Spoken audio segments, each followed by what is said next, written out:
लोग जुड़ जाइए तौसीफ साइंस क्लासेस से।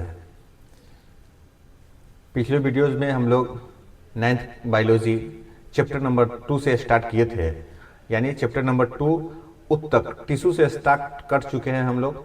अब आज हम लोग उससे आगे पढ़ेंगे जो हम जहाँ तक पढ़ लिए हैं, क्योंकि चैप्टर नंबर 1 ख़त्म कर दिए हम और चैप्टर नंबर 2 शुरुआत हो चुका है। आप सब लोग तौसीफ साइंस क्लासेस पे जाके प्लेलिस्ट बना हुआ है चैप्टर 1 का, जीवन की मौलिक इकाई का चैप्टर 1 का पूरे प्लेलिस्ट डाला हुआ है, आप जाके देखें। उसके बाद आप फिर प्लेलिस्ट 2 वहाँ उत्तक करके डाला हुआ है, आप उत्तक के बारे में देखिए। पहला क्लास छूट गया जिन छात्र छात्राओं को। आज हम लोग दूसरा क्लास लेंगे उत्तक के विभाजन के आधार पर उत्तक को कितने भागों में बांटा गया है, उसके पूरे डिटेल्स को पढ़ेंगे। सभी छात्र छात्राएं आराम से जुड़े और अच्छे से पढ़े, मन लगा के पढ़े, बेहतर ढंग से पढ़े। दोस्तों कामयाब होना है तो टू द पॉइंट एक एक लाइन को पढ़ना होगा। किसी नोट्स, किसी शॉर्ट नोट्स, किसी VVI पर मत रहिए। आप मेनली आप अपने बुक को अध्ययन कीजिए और जो टीचर पढ़ाते हैं उसको अध्ययन कीजिए। VVI पे एक भी नहीं जाइए। VVI कब होता है? जब आपका 10 दिन बचता है एग्जाम, तब समझे। अभी कुछ VVI नहीं, अभी पढ़िए, पूरे बुक को पढ़िए। चलिए हम आज स्टार्ट करेंगे। विभाजन के आधार पर उत्तक 2 प्रकार के होते हैं। बाबू उत्तक कितने प्रकार के होते हैं? विभाजन के आधार पर उत्तक 2 प्रकार के होते हैं। कौन कौन? तो पहला है विभज्योत्तक उत्तक, दूसरा है अस्थायी उत्तक। विभज्योत्तक उत्तक और दूसरा है अस्थायी उत्तक। तो विभज्योत्तक उत्तक किसे कहते हैं, चलिए हम देखते हैं। विभज्योत्तक उत्तक वह कोशिका जिनमें विभाजन की क्षमता होती है, कहता है वह कोशिकाएं जिनमें विभाजन की संख्या होती है। यानी विभाजन मीन्स क्या होता है? यानी इसका विभाजन कर दिया, ये विभाजन हो गया। पहले देखिए, पहले एक भाई 2 भाई, इसका घर एक था, अब इसको आधा मिल गया, एक भाई को इसको आधा मिल गया, एक भाई को इसको आधा मिल गया, तो ये क्या हो गया? ये विभाजन हो गया। वही कहता है वह कोशिकाएं जिनमें विभाजन की क्षमता होती है। तो विभज्योत्तक में विभाजन की क्षमता होती है। विभज्योत्तक में क्या होती है? विभाजन की क्षमता होती है और विभाजित होकर विभज्योत्तक उत्तक निर्माण करती है। जब विभाजन हो जाएगा तो अपना अपना भाई चाहेगा कि अगर भाई के पास एगो घर है, 2 भाई है, तो वो विभाजन हो जाएगा तो सब अपना अपना निर्माण करेगा ना, नया नया निर्माण कर लेगा। वही कहता है कि और विभाजित होकर विभज्योत्तक उत्तक निर्माण करती है जिनके निम्न विशेषताएं हैं। जब अपना घर 2 भाई में फटवारा हो गया तो सब अपना अपना कमा रहा है, अपना अपना खा रहा है, तो नया नया घर बना दिया, नया नया उसमें डेवलपमेंट कर दिया। तो ये कहता है नया नया डेवलपमेंट कर दिया। नया नया डेवलपमेंट करने के बाद क्या क्या हुआ? जब डेवलपमेंट कर दिया विभज्योत उत्तक, तो उसके बाद क्या क्या हुआ, उसके घर में क्या क्या चेंजिंग आया। जब हम अलग हो गए तो हमारे घर में क्या क्या चेंजिंग आया, वो सब के बारे में यहाँ बताया गया है। वही है कि विभज्योत्तक उत्तक कहता है वह कोशिकाएं जिनमें विभाजन की क्षमता होती है और विभाजित होकर विभज्योत्तक उत्तक निर्माण करती है जिनमें निम्न विशेषताएं हैं। तो निम्न विशेषताओं को हम पढ़ते हैं विभज्योत्तक उत्तक के। दोस्तों इसमें नाम बहुत डिफिकल्ट है। पहला है इस प्रकार के उत्तक में एक बड़ा केंद्रक पाया जाता है। कहता है कि विभज्योत्तक उत्तक में, जब विभज्योत्तक उत्तक हम पढ़ेंगे बाबू, तो इसमें एक बहुत बड़ा केंद्रक पाया जाता है। क्या पाया जाता है? केंद्रक पाया जाता है। कहीं पर जगह है, देखिए यहीं पे बता रहे हैं। चलिए ये इसको आप डायग्राम को देखिएगा, पूरे डायग्राम पे इसी पे क्वेश्चन है, समझिए। ये इसको ऐसे घेर लीजिए, इसको ऐसे कर लीजिए। ये सब क्या है बाबू? देख लीजिए। कहता है इस प्रकार के उत्तक में एक बड़ा केंद्रक पाया जाता है। देख लीजिए ये सब क्या है? ये सब केंद्रक है। ये बड़ा केंद्रक है। ये सब क्या है बाबू? ये सब केंद्रक है। ये क्या है बाबू? केंद्रक है। तो विभज्योत्तक उत्तक में क्या है? केंद्रक पाया जाता है। फिर कहता है जिसे दीर्घ केंद्रक कहा जाता है। इसे दीर्घ केंद्रक कहते हैं। क्या कहते हैं इसे? दीर्घ केंद्रक। इसे क्या कहते हैं बाबू? दीर्घ केंद्रक कहते हैं। विभज्योत्तक उत्तक में एक बहुत बड़ा केंद्रक पाया जाता है। केंद्रक पाया जाता है उसी को जिसे हम दीर्घ केंद्रक कहते हैं। माने केंद्रक जो पाया गया ना, उसी केंद्रक को हम लोग दीर्घ केंद्रक भी कहते हैं। उसी केंद्र को क्या कहते हैं बाबू? दीर्घ केंद्रक कहते हैं। दूसरा लाइन लिखा हुआ है इनमें कोशिका द्रव पाया जाता है। क्या पाया जाता है? देखिए इसमें, देखिए ये सब है ना, ये सब देखिए बाबू, ये डायग्राम छोटा है, देख लीजिए, ये सब है। इस समय देखिए, इस सब में इस समय जो ये बूंदे बूंदा बूंदा बूंदा देखते हैं, ये क्या है बाबू? तो ये कोशिका द्रव है। क्या है बाबू? ये क्या बाबू? कोशिका द्रव है। सब चीज इसी लाइन पर और इसी फिगर में बताया गया है, देखते रहिए आप सिर्फ। कहता है इनमें कोशिका द्रव पाया जाता है, जिसके कारण इनमें कोशिका द्रव विभाजन की क्रिया होती है। जब हम कोशिका पढ़े थे और पिछले क्लास में हम समसूत्री और दीर्घसूत्री पढ़े थे, उसमें केंद्रक विभाजन पढ़े थे और कोशिका द्रव विभाजन भी पढ़े थे। जब एक गो टूटता है 2 गो में जाता है, 2 गो टूटता है 4 गो में जाता है, तो दीर्घ वाला है। और समसूत्री वाला में 1 गो टूटता है तो 2 गो में जाता है, वो तो बताया था मैं। और उसके बाद वही चीज यहाँ पर भी कह रहा है, कहता है कि इसमें कोशिका द्रव पाया जाता है, जिनके कारण इनमें कोशिका द्रव विभाजन की क्रिया होती है। ठीक। तीसरा है विभोजतक उत्तक की कोशिका भित्ति पतली होती है। जी, विभोजतक उत्तक है तो ये कोशिका भित्ति जो है इसका, ये पतली होती है। क्या होती है? पतली होती है। कोशिका भित्ति है, ये सब क्या है? कोशिका भित्ति है। इसी को कहते हैं कोशिका भित्ति, इसको कहते हैं कोशिका भित्ति, इसको कहते हैं कोशिका भित्ति। बाबू कहता है विभोजयोतक उत्तक की कोशिका भित्ति पतली होती है, जो सेलुलोज नामक पदार्थ से बना होता है। ये किससे बने रहते हैं? जो ये सब है वो किससे बना रहता है बाबू? ये सेलुलोज नामक एक पदार्थ से मिलकर बना रहता है। किससे? सेलुलोज नामक पदार्थ से बना होता है। चौथा है, इस प्रकार के उत्तक में रिक्तिका नहीं पाया जाता। इस प्रकार के उत्तक में क्या नहीं पाया जाता है?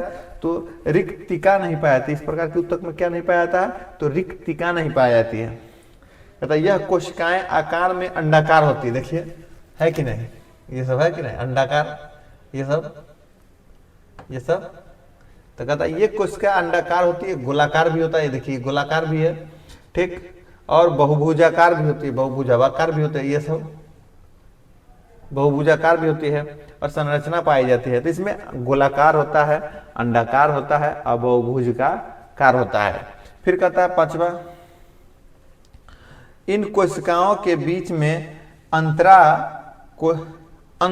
कोशिकीय स्थान नहीं पाया जाता।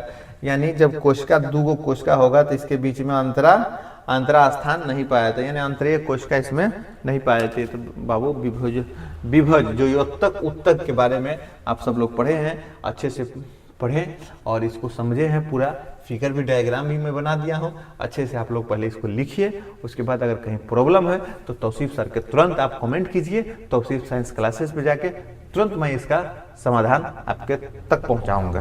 धन्यवाद।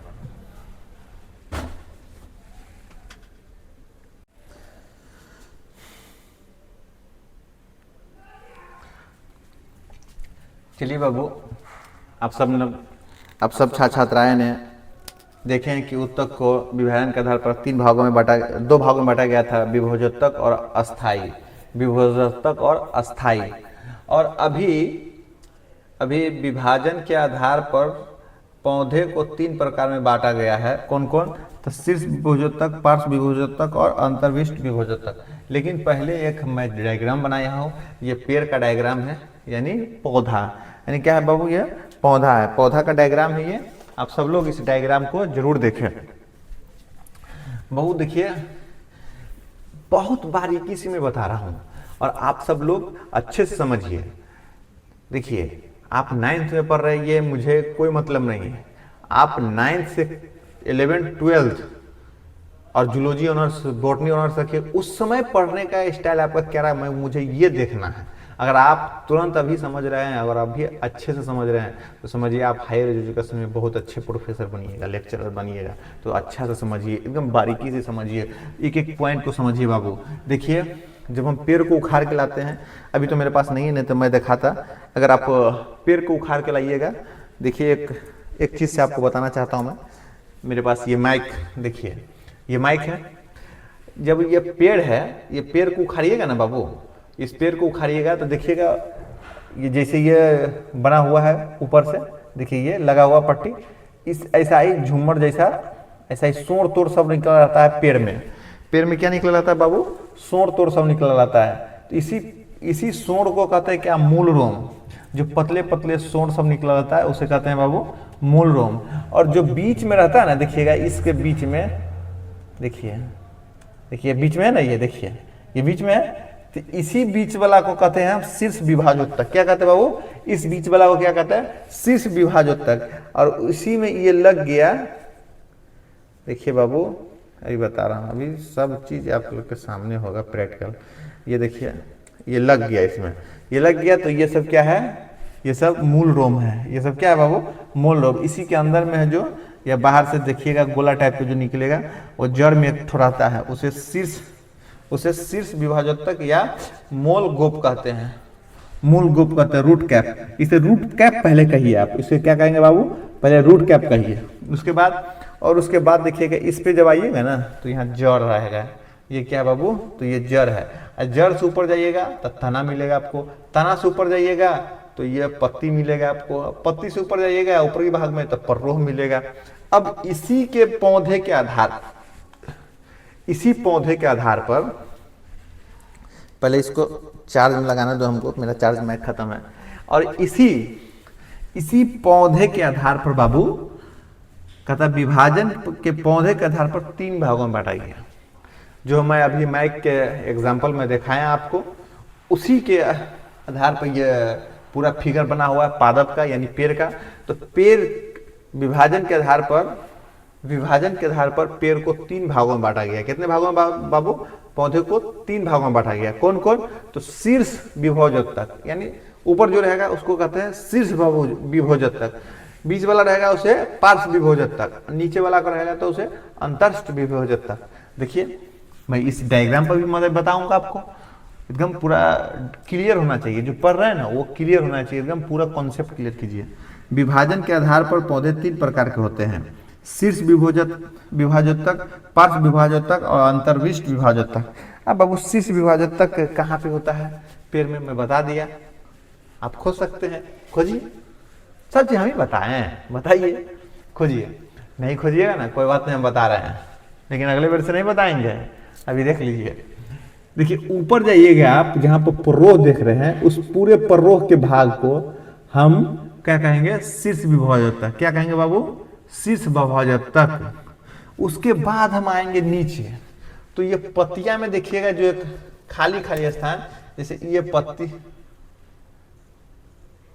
पत्ती है, ये रहता है, एक ठो यहाँ पर भी पत्ती रहता है। अब इस बीच में जो गैप है ना, गैप बाबू, इसी गैप को हम कहते हैं पार्श्व विभोजोत्तक, क्या या अंतर्विष्ट विभोजोत्तक। क्या कहते हैं बाबू? अंतरिष्ट विभोजोत्तक, अंतर्विष्ट विभोजोत्तक कहते हैं, अंतरिष्ट विभोजोत्तक। चलिए जान जाइएगा। उसके बाद जब तना में आइएगा ना, तो तना में जो ये लाइन दिखता है आपको, 2 के बीच में जो दिखेगा तना में, उसे कहते हैं पार्श्व विभोजोत्तक। इसे क्या कहते हैं बाबू? पार्श्व विभोजोत्तक। और नीचे वाला को शीर्ष विभोजोत्तक और ऊपर वाला को शीर्ष विभोजोत्तक कहेंगे। तो आप सब लोग पौधे के 3 प्रकार विभाजन के आधार पर जो बताया हूँ वो जान के आज हम लोग क्या पढ़े? तो आज हम लोग पढ़े कि उत्तक को 2 भागों में बांटा गया। पहला विभोजतीय उत्तक और दूसरा अस्थायी उत्तक। उस दोनों को पहले विभोजतीय उत्तक के बारे में पढ़ लिए, विभोजोत्तक के विशेषता के बारे में पढ़े। विशेषता के बाद तब हम लोग आया विभाजन के पेड़ एक बनाए। पेड़ का डायग्राम बनाने के बाद पेड़ के डायग्राम में देखें कि पत्ती कहाँ है, तना कहाँ है, रूट कहाँ है, रूट कैप कहाँ है, रूट हेयर कहाँ है, ये सब देख लिए। उसके बाद हम लोग फिर पौधों को 3 भागों में बांट दिए। कितने भागों में बाबू? 3 भागों में बांटे। कौन कौन? शीर्ष विभोजोत्तक, पार्श्व विभोजोत्तक और अंतर्विष्ट विभोजोत्तक। उसके बाद दिखाने के बाद हम डायग्राम पर दिखाएं, और डायग्राम पर दिखाने के बाद आप सब छात्र छात्राओं को क्लियर हो गया होगा, माइंड पूरा एकदम माइंड को वॉश कर दिए हैं। तो आप सब लोग कॉपी को वॉश कर दीजिए और इसको छाप लीजिए।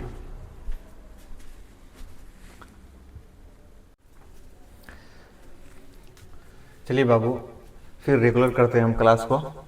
और पिछले क्लास में आप लोग देखे थे कि शीर्ष विभोजोत्तक, पार्श्व विभोजोत्तक और अंतर्विष्ट विभोजोत्तक पढ़ लिए। अब हम लोग आज पूरे जो पेड़ में हम दर्शाए हैं, लेकिन उसका डिटेल्स नहीं पढ़े, तो उसी डिटेल्स को आज शीर्ष विभोजोत्तक, पार्श्व विभोजोत्तक और अंतर्विष्ट विभोजोत्तक के डिटेल्स को पढ़ेंगे और उत्तक के ये कॉन्सेप्ट को क्लियर करेंगे। तो चलिए शीर्ष विभोजोत्तक किसे कहते हैं बाबू? किसी को पता है शीर्ष विभोजोत्तक किसे कहते हैं? जितना मेहनत मैं करता हूँ ना बाबू, उतना मेहनत आप भी कीजिए। अगर मैं 90% मेहनत कर रहा हूँ तो आप 50% भी मेहनत जरूर करें। तभी आपका रिजल्ट होगा, नहीं तो अन्यथा नहीं। ऐसा मैं कहता नहीं हूँ, किसी को बच्चा को नहीं कह रहा हूँ, मैं तो कह रहा कि नहीं पढ़ा तब पर भी आपको 100 नंबर आ जाए, लेकिन ऐसा होता नहीं है। एक कल्पना है बाबू, कल्पना से कुछ नहीं होता है। इसलिए पूरे उसको थ्योरी पे उतार दीजिए, कल्पना नहीं कीजिए, इमेजिनेशन करके देखिए, पूरे उसको प्रैक्टिकल करके देखिए, समझे। चलिए, आप सब लोग अच्छे हैं, अच्छे स्टूडेंट हैं, तो सिर्फ साइंस क्लासेस पे पढ़ने वाले सब लोग प्रतिभाशाली अच्छे हैं और अपने आप में विशिष्ट है। सब लोग अपने आप में विशिष्ट है। चलिए, शीर्ष विभोजकता के बारे में पढ़ रहे हैं। शीर्ष विभोजकता किसे कहते हैं? इस प्रकार के उत्तक पौधे शीर्ष भाग जैसे प्ररोह तथा मूल गोप वाले भाग में पाए जाते हैं।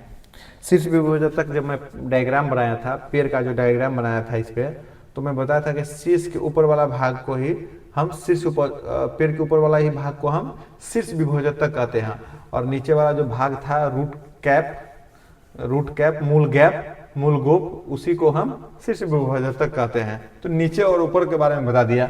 उसमें कहता है जिनमें विभाजन की क्रिया होने पर जड़ व तना लंबाई में वृद्धि करती है। जब उसमें विभाजन की क्रिया होगी, तो बाबू वो फैलेगा, फैलने के बाद उसमें लंबाई चौड़ाई में वृद्धि हो जाएगी, लंबाई में क्या होगी? वृद्धि होती है। ठीक। दूसरा है पार्श्व विभोजक। पार्श्व विभोजक किसे कहते हैं? कि पौधे के बाहरी सतह पर पाए जाने वाले कोशिकाओं के समूह को पार्श्व विभोजक कहते हैं। कहते हैं कि पार्श्व विभोजक पौधे के बाहरी सतह पर जो कोशिका भित्ति जिसको कहते थे, जो हम दिखाए थे आपको डायग्राम में बना के, ऐसे जो डायग्राम बनाए थे, और इस जो कोशिका भित्ति है ना, इसी के बाहरी आवरण को कहते हैं। पौधे के बाहरी सतह पर पाई जाने वाली कोशिकाओं के समूह को पार्श्व विभोजक कहते हैं, जिनमें विभाजन के कारण पौधे मोटाई में वृद्धि करते हैं। जब इसमें विभाजन हो जाती है बाबू, पार्श्व विभोजक में जब विभाजन हो जाता है तो वो मोटाई में वृद्धि करता है। तो आपको आपसे क्वेश्चन पूछेगा कि लंबाई में वृद्धि करने का मतलब क्या है, किस में आएगा? पार्श्व विभोजक, शीर्ष विभोजक, अंतर्विभोजक। अगर लंबाई में वृद्धि कर रहा है तो लंबाई में वृद्धि कर रहा है तो वो शीर्ष विभोजक में आएगा। अगर मोटाई में वृद्धि कर रहा है तो बाबू वो पार्श्व विभोजक में आएगा। अब चलिए तीसरा पढ़ते हैं, अंतर्विष्ट विभोजक। इस प्रकार के उत्तक के पौधे में पत्तियां तथा मध्य भाग में पाई जाती है, जिनमें कलिकाएं का निर्माण होती है। एगो में लंबाई का निर्माण हुआ, एगो में मोटाई का निर्माण हुआ, इसमें बड का निर्माण हो गया, यानी कलिकाओं का निर्माण हो गया। किसमें? तो अंतर्विष्ट में कलिकाओं का निर्माण होता है। दो पत्तियों के बीच में जो गैप रहता है ना, एक पत्ती ये हो गई, एक पत्ती हो गया, इस बीच में जो गैप रहता है उसे ही अंतर्विष्ट कहते हैं। जो पौधा को हम बना के नक्शा बताए थे इस समय, इसके पिछले वाला वीडियो में हम बताए थे, इससे पिछले टॉपिक में मैं बताया था कि जो दो पत्तियों के बीच में जो गैप रहते हैं उसे ही अंतर्विष्ट विभोजक कहते हैं। शीर्ष विभोजक जो पेड़ पौधा के शीर्ष भाग पर रहता है उसे शीर्ष विभोजक कहते हैं, और नीचे वाला भी भाग में रहता है, रूट कैप में रहता है, मूल गोप में, उसे ही हम शीर्ष विभोजक कहते हैं। और जो ताना में रहता है और पेड़ के बीच में, उसे हम कहते हैं पार्श्व विभोजक। ठीक, तो आप लोग समझ गए, शीर्ष, पार्श्व और अंतर्विष्ट विभोजक समझ ले। उत्तक के सबसे मोस्ट इंपोर्टेंट नामकरण है, समझिए, बहुत दिमाग खाने वाला ही नामकरण है। चलिए, एक बेलनाकार का आइटम लिए, ये क्या लिए? बेलनाकार का आइटम ले लिए।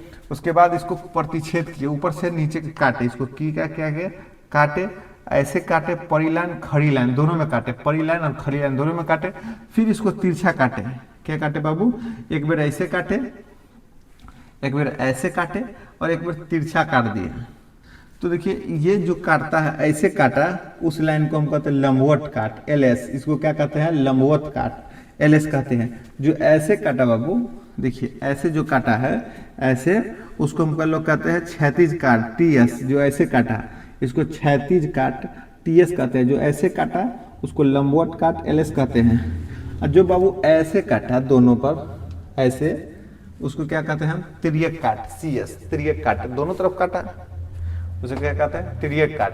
अब यही चीज का अप्लाई पत्ती पे होगा। देखिए, एक पत्ती है, ये सिरा विनाश बाबू, जो इस तरीके से जो काटा, जो ई काटा है, वो लंबवत काट है। ये जो काटा है वो लंबवत काट है। ये काटा है जो क्षैतिज काट है इसका, और जो ये ऐसे काटा और ऐसे काटा वो तिर्यक काट है। तो पत्ती पे बता दिए, ये बेलना में बताए थे, और शीर्ष विभोजक, पार्श्व विभोजक, अंतर विभोजक आप लोग ने पढ़ लिया। बाबू अगर कहीं दिक्कत तो तौसीफ साइंस क्लासेस पे आके कमेंट करके सर जी से, तौसीफ सर से आप पूछ सकते हैं। बाबू पढ़ने के लिए बहुत मेहनत करना पड़ता है, आप सब लोग जरूर पढ़ें, मेहनत करें, क्योंकि देखिए हम आप सबके लिए ही नहीं पढ़ा रहे हैं। अगर इतना मेहनत कर रहे हैं तो किसके लिए, आप ही सबके लिए। तो आप सब लोग मेहनत जारी रखें, और मैं 50% अगर मेहनत करा तो आप 100% मेहनत जरूर कीजिए। अगर डेली बाय डेली अगर याद आप करते हैं तो आप जरूर आगे तक कामयाबी हासिल कर लीजिए।